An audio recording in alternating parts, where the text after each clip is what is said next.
नमस्कार दोस्तों। कल्पना कीजिए आपको तेज दर्द हो रहा है। आप डॉक्टर के पास जाते हैं, वो आपको एक दवा देते हैं और कुछ ही समय में आपका दर्द कम हो जाता है। अब यहाँ एक सवाल है, अगर मैं आपसे कहूँ कि जो दवा आपने ली वो असली दवा थी ही नहीं, फिर भी आप ठीक कैसे हो गए? यही है प्लेसिबो इफेक्ट, जहाँ इलाज दवा नहीं बल्कि आपका विश्वास करता है। लेकिन इस वीडियो में हम सिर्फ इतना ही नहीं समझेंगे, हम जानने वाले हैं कि प्लेसिबो इफेक्ट क्या होता है, ये हमारे दिमाग और शरीर पर कैसे असर करता है, इसका इतिहास क्या है, किसने सबसे पहले इसे पहचाना और कैसे आज भी मॉडर्न मेडिकल साइंस में इसका इस्तेमाल किया जाता है। साथ ही हम कुछ ऐसे शॉकिंग एक्सपेरिमेंट्स भी देखेंगे जहां बिना असली इलाज के ही लोग ठीक हो गए। तो चलिए शुरू करते हैं। सबसे पहले समझते हैं कि प्लेसिबो इफेक्ट आखिर है क्या। प्लेसिबो इफेक्ट एक ऐसी स्थिति है जहां किसी व्यक्ति को फेक ट्रीटमेंट दिया जाता है, जैसे शुगर पिल, सैलाइन इंजेक्शन या कोई डमी ट्रीटमेंट, लेकिन उसे बताया जाता है कि ये असली इलाज है और सिर्फ उस विश्वास की वजह से उसकी कंडीशन में सुधार आने लगता है। मतलब दवा काम नहीं कर रही, दिमाग कर रहा है। अब बात करते हैं इसके इतिहास की। प्लेसिबो शब्द लैटिन भाषा से आया है जिसका मतलब होता है आई शैल प्लीज, यानी मैं खुश करूंगा। लेकिन मॉडर्न मेडिसिन में प्लेसिबो इफेक्ट को सबसे पहले ध्यान में लाया गया द्वितीय विश्व युद्ध के दौरान। एक डॉक्टर थे हेनरी बीचर।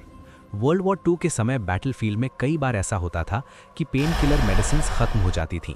एक बार सिचुएशन इतनी क्रिटिकल हो गई कि घायल सैनिकों को देने के लिए मॉर्फिन तक उपलब्ध नहीं था।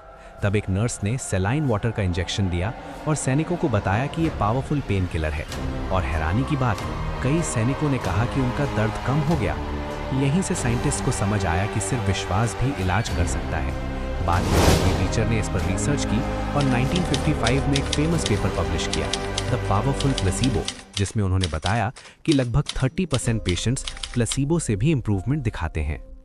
अब समझते हैं कि ये काम कैसे करता है। जब आप मान लेते हैं कि आप ठीक हो रहे हैं, तो आपका ब्रेन कुछ केमिकल्स रिलीज करता है, जैसे एंडोर्फिन्स जो नेचुरल पेन किलर्स होते हैं, डोपामीन जो खुशी का एहसास देता है, सेरोटोनिन जो मूड को स्टेबल करता है। मतलब आपका ब्रेन खुद ही दवा बन जाता है।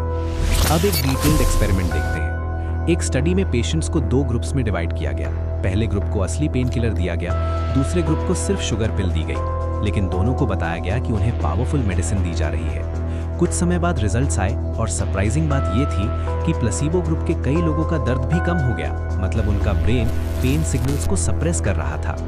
अब एक और शॉकिंग एक्सपेरिमेंट। नी सर्जरी के पेशेंट्स पर एक स्टडी की गई। कुछ लोगों की एक्चुअल सर्जरी हुई और कुछ लोगों पर सिर्फ फेक सर्जरी की गई। फेक सर्जरी में डॉक्टर्स ने सिर्फ इंसिजन किया, लेकिन अंदर कोई ऑपरेशन नहीं किया। और बाद में दोनों ग्रुप्स के पेशेंट्स में इंप्रूवमेंट लगभग समान था। सोचिए, बिना एक्चुअल सर्जरी के भी लोग बेहतर हो गए। अब सवाल आता है कि क्या प्लेसिबो इफेक्ट हर बीमारी में काम करता है? आंसर है नहीं। ये मेनली काम करता है pain, depression, anxiety, sleep disorders. लेकिन सीरियस डिजीजेस जैसे कैंसर या इन्फेक्शंस में ये इलाज नहीं, सिर्फ सपोर्ट हो सकता है। अब एक interesting concept, nocebo effect. Placebo का अपोजिट होता है नोसिबो इफेक्ट। अगर आपको ये विश्वास दिला दिया जाए कि कोई चीज़ आपको नुकसान पहुंचाएगी, तो आपका शरीर सच में नेगेटिव रिएक्शन दिखा सकता है। मतलब दिमाग सिर्फ ठीक ही नहीं करता, बीमार भी कर सकता है। तो आखिर कंक्लूजन क्या है? हमारा दिमाग सिर्फ सोचने के लिए नहीं बना, ये हमारे शरीर का कंट्रोल सेंटर है। कभी कभी हमारा बिलीफ ही हमारी सबसे बड़ी मेडिसिन बन जाता है। तो अगली बार जब आप सोचें कि मैं ठीक हो रहा हूँ, हो सकता है आपका दिमाग सच में आपकी मदद कर रहा हो। अगर आपको ऐसे ही माइंड ब्लोइंग साइंस वीडियोस पसंद हैं, तो साई टेक फैक्ट्स चैनल को सब्सक्राइब जरूर करें। हम मिलेंगे अगली वीडियो में। धन्यवाद।